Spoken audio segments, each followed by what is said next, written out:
wabarakatuh. Semuanya mana ngapak ya? Cilacap. Iya, banyak yang ngapak-ngapak. Pakai bahasa Cilacap aja. Kalau bahasa Indonesia enggak tak jawab. Pokoknya kalau bahasa Indonesia enggak usah dijawab ya. Ya.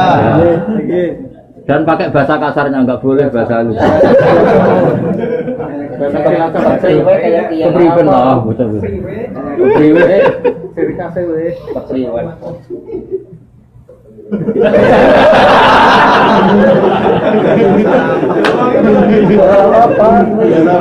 Biasa apa itu? Kalau nggak apa-apa, Anggap saja tanya sama ini lah, nggak tanya sama. Ya sudah, bisanya. Abang buat. ya wes boleh kan? Naik ngaji nang YouTube. Apa entuk pahala? Kentul.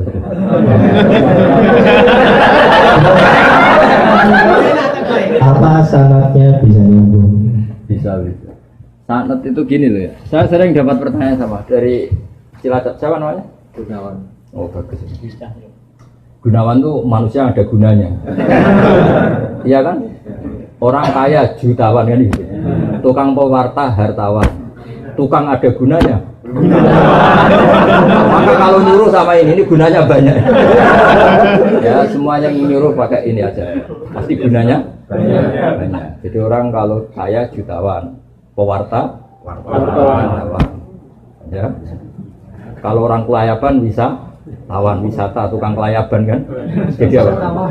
Lawan. Kalau banyak gunanya, kalau banyak masalah. Begini ya, jadi ngaji saya di YouTube itu dari awal sudah saya ikhlaskan lillahi ta'ala, dan otomatis secara sanad itu tersambung. Yang ada syarat ketat itu kalau mau jadi mufti. Ya jadi apa?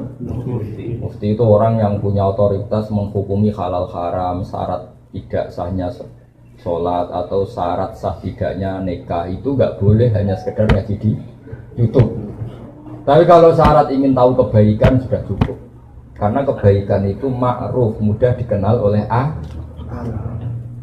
Jadi kalau syarat-syarat yang ketat harus ketemu gurunya, ngaji lama, terus akhlaknya harus baik, hafal Quran, hafal hadis, itu syarat untuk mufti, ya Pak?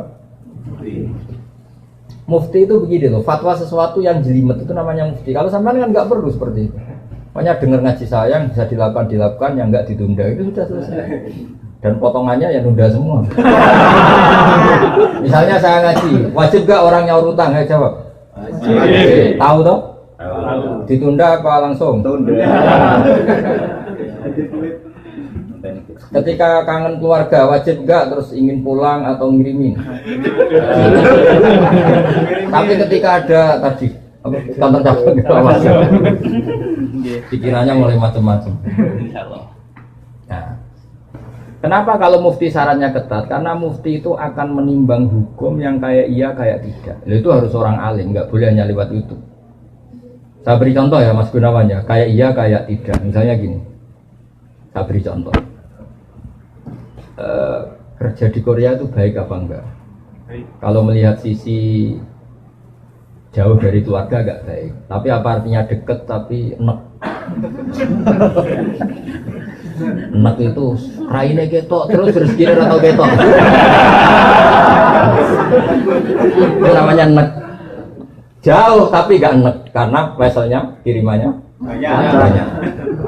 Lancar. Nah kalau istri kamu rata-rata nelpon kangen orangnya apa kangen kiriman? Kiriman. Nah itu kan terus ketika ada orang tanya baik mana merantau sama di rumah itu pas lah itu cuma itu hukum sosial, tapi seorang mufti pasti gampang kayak iya kayak tidak.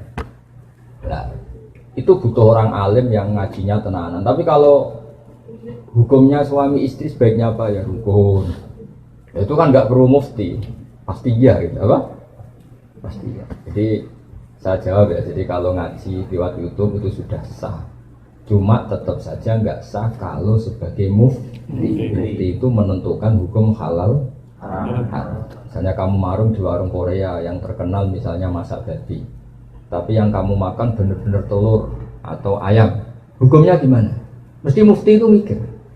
Kalau melihat ayamnya halal, tapi paling digoreng di wajan yang sama, diletakkan di piring yang sama, dan mereka nyuci piring pasti tidak dengan cara Kalau melihat gitu kayaknya tidak halal ya. Tapi kalau melihat bisa saja, meskipun bisa saja pas jatah saya piringnya baru. Tapi meskipun kemungkinan itu entah. Tapi ya buat senam otak yang nggak mungkin dah mungkin saja. Tapi ini ya itu mufti. Misalnya sholat pesawat hukumnya gimana? Kalau melihat waktu sholat ya harus sholat. Tapi melihat kalau kamu sesuci misalnya, sesuci di pesawat itu wudunya kira-kira sempurna enggak? Buatan kan? Kalau sempurna dimarahin awak kabin. Setelah wudhu tidak sempurna kira-kira tetap wajib sholat apa enggak? Mesti jawaban pertama wajib. Lalu sholat ini namanya apa? Sholat dihormatin waktu, hanya menghormati waktu, tapi nanti setelah di kos-kosan atau di Korea harus dikodoi. Tapi ketika wajib ngodoi melihat wajah-wajah gini, wah sholat aja sudah untung-untungan, disuruh wajib ngodoi. Muftinya ngeper lagi. Karena wajah-wajah kayak sampean itu semua mufti pasti ngeper. Ini sholat fardu aja abot, apalagi disuruh kodok. Hanya kalau ditanya, hukumnya gimana Gus? Wajib sholat. Wajib ngulang enggak? Kamu enggak. Terus ada lagi orang tanya saya ini, orang nggak pernah sholat sampai 10 tahun. Setelah tobat tanya, saya wajib kodok nggak Gus? Tak lihat wajahnya itu kalau diwajibkan langsung nggak sholat.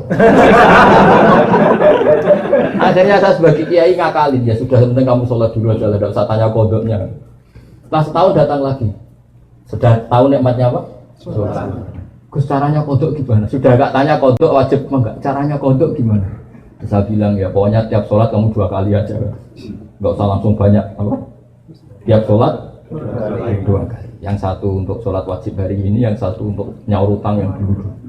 Karena kalau langsung dihitung 10 tahun tuh sebulan kali 5, 10 hari aja berapa? 10 hari kali 5 waktu sudah 50. Berarti tiap 1 bulan 150. 150 kali 12 berapa? Banyak ya. Kali 10 tahun. Lihat raweh saja dia takut apalagi. Nah, wajibnya kodok itu sesuatu yang mudah dikenali. Tapi ngitung loyalitas orang pada agama. Rai-rai gini, rai-rai tobat musiman gini. Kalau langsung diwajibkan itu malah apa bahaya. Makanya bilang ya sudah sholat dulu aja. Katanya kiai harus ngodok ikut 10 tahun sudah, saya sholat dulu aja, tidak usah tanya itu. Makanya dulu tuh ada cerita unik. Ini guyonan saya sebagai penghormatan pada Korea palsu ini ya. Ada kiai itu kan rata-rata anaknya cantik. Kalau anaknya tidak pati cantik, ya rapati kiai. Kiai betul itu rata-rata anaknya cantik. Karena istrinya rata-rata ya. Kalau kiai istrinya jelek ya agak musibah. Tapi bisa bikin kantor cabang. Ini provokator itu. Apa pengesahan apa? Pakai kartu apa? Enggak, kantornya itu. Dia mengistilahkan istri kedua itu. Singkat cerita itu anaknya itu cantik. Ya dulu itu enggak ada akses ke dalam kecuali harus jualan apa? Air. Jadi ada orang santri itu agak nakal dia. Ingin tahu ningnya kalau dalam bahasa pondok itu nih. Taman karena saya yakin semua yang ngaji saya di sini itu masih ada sisa-sisa santri.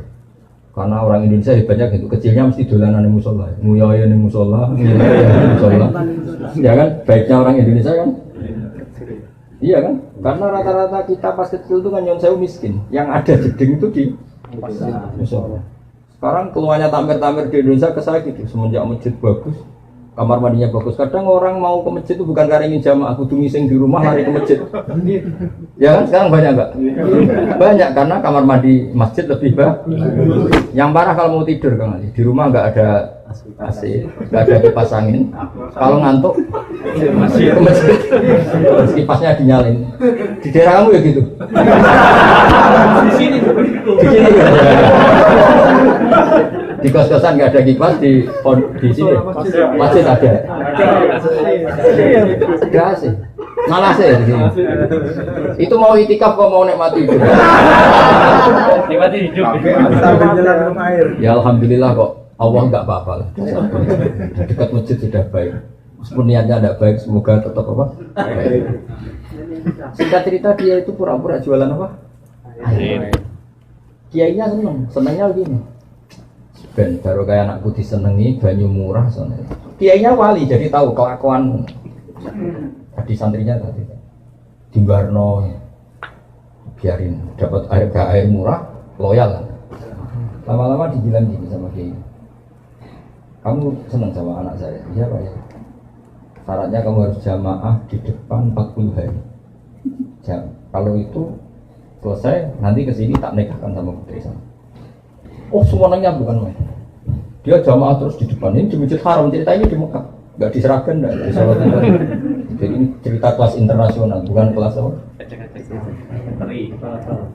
Setelah itu sholat semangat dia. Ya, syaratnya 40 hari di soft awal.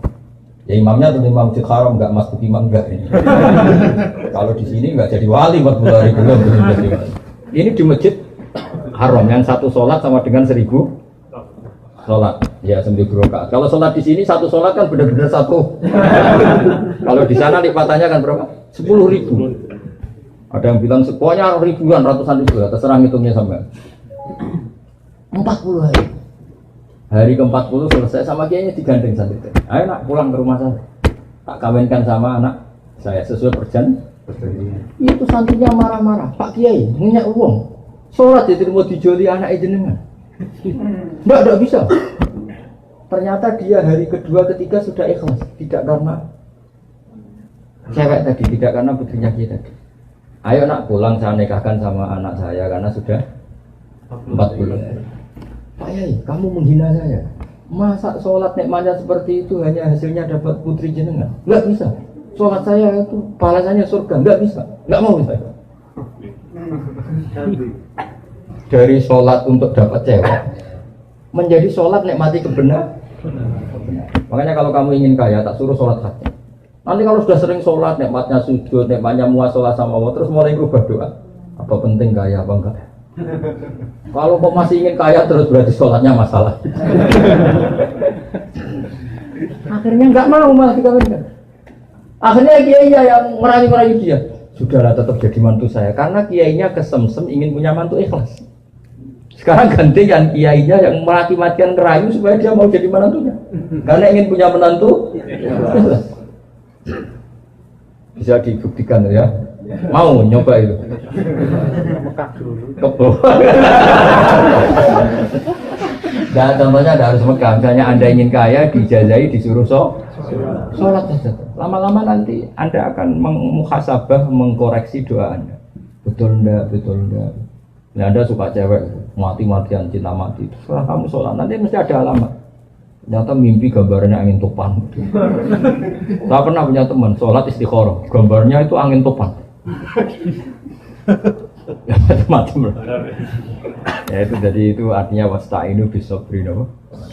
Karena kita tidak pernah tahu yang maslahat untuk kita itu ke depan itu apa, kita tidak pernah.